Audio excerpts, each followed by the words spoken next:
Budak di zaman ayeuna beda jeung zaman baheula, kacida pisan bedana dina panitang kolotna.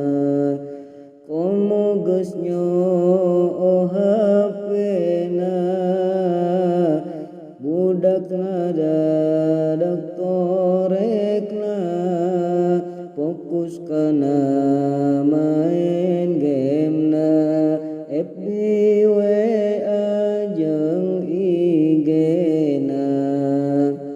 Ujang pangmelikeun uyah, jawabna teh naon maha, teu cara aya pamenteng kangkolot kudu segera.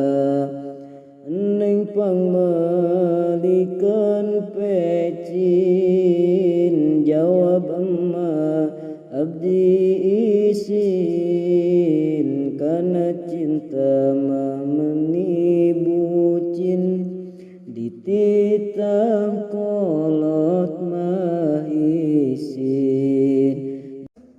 Dina waktu keur seepna kuota dina HP-na, bebeja ka indung bapana, minta duit jeung kuota.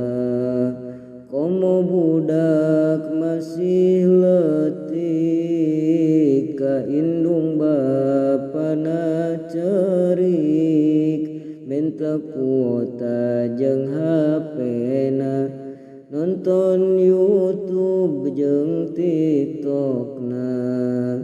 Lain ulah boga HP, abdi kakolot mi HP, mere waktu singkah hade ka budak sameme gede.